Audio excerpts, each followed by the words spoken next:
Good morning, students. Today, we are going to continue the poem The Cold Within, written by James Patrick Kinney. Let's see the objectives. So, by the end of this poem, you will be able to understand the meanings of difficult words as used in the context of the poem.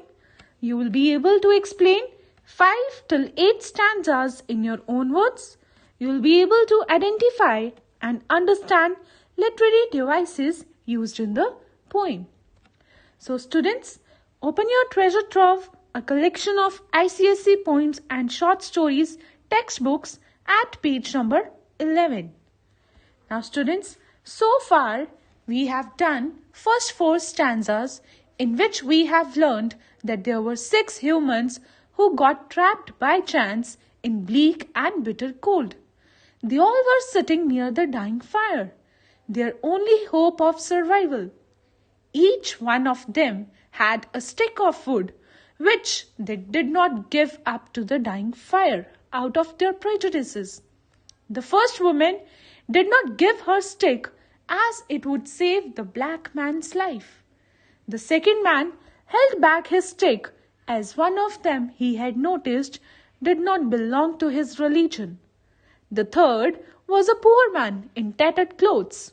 He held back his stick, thinking that it should not be used to warm the rich man among them. Now students, let's read stanza number 5.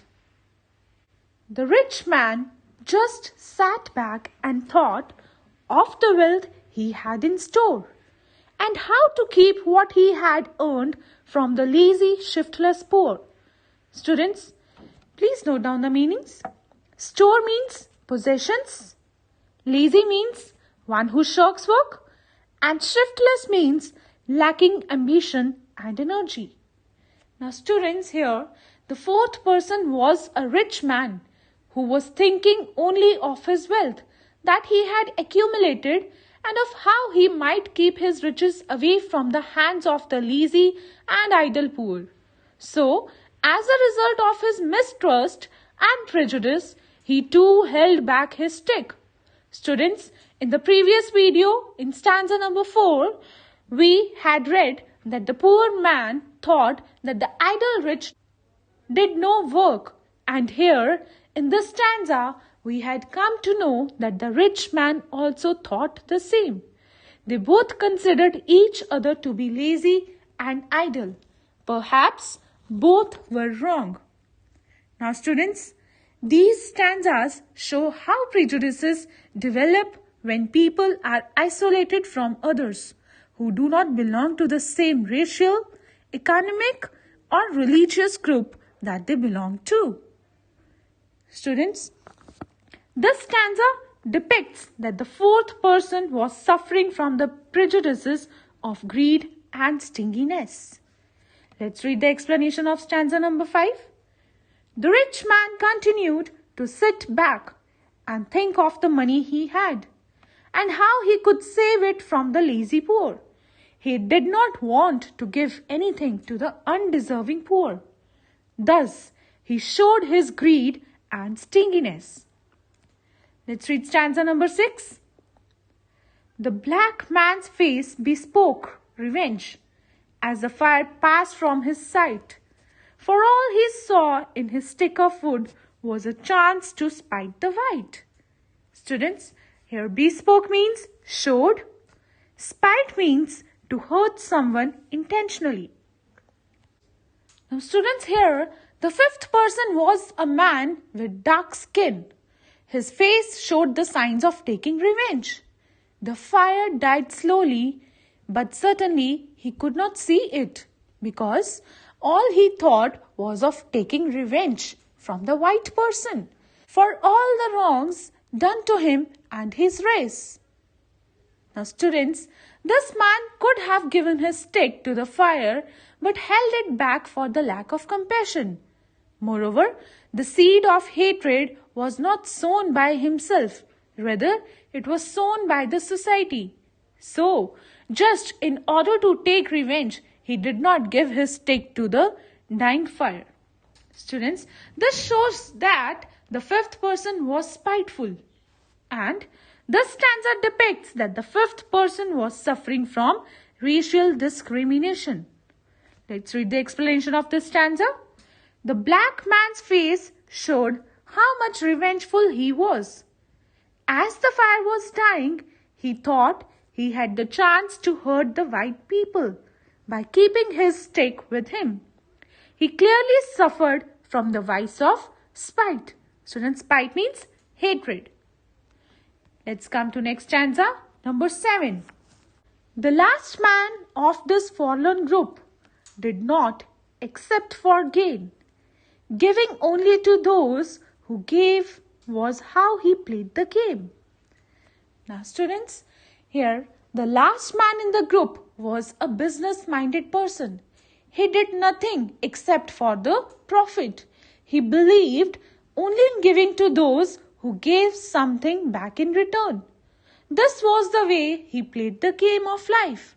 That means he did not invest anything without any profit. In this way, he forgot the value of life.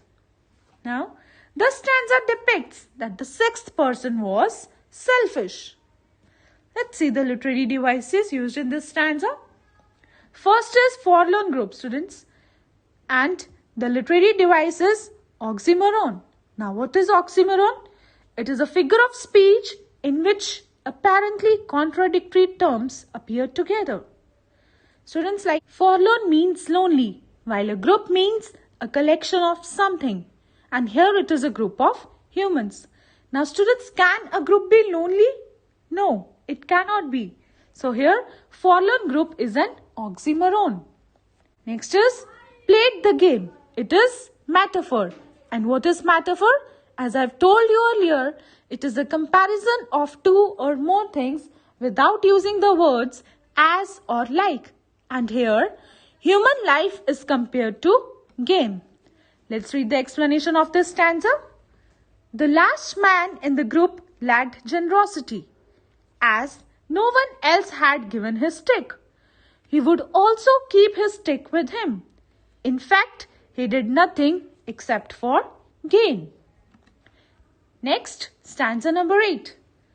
Their logs held tight in death's still hands was proof of human sin. They did not die from the cold without, they died from the cold within. Note down the meaning, students. Still means rigid or not moving. Cold without means the cold weather prevailing outside. Next is cold within. This means lack of human feelings like generosity, selflessness, kindness, etc. Students, their logs being held tight in their hands invited death. It was nothing but a proof of human sin. The poem ends with the note that these 6 people died not from freezing cold outside, but of cold within them. Those 6 humans, they were narrow-minded, lacked foresight, and they were selfish. They were unkind and foolish people, and hence they did not help each other, and at the end, they all of them died. Let's see the literary devices used in this stanza. Death's still hands. Students, it is personification. What is personification? It is the attribution of a personal nature or human characteristics to something non-human, or the representation of an abstract quality in human form. So here, death is personified. Next is the cold within. It is a metaphor. Now, it is for the lack of warmth, hard-heartedness, self-centeredness, inability to reach out of others. Let's read the explanation of this stanza. As the fire extinguished, all the persons died. They died not because of the cold outside, but because of the cold within. They died because they were too selfish to help others.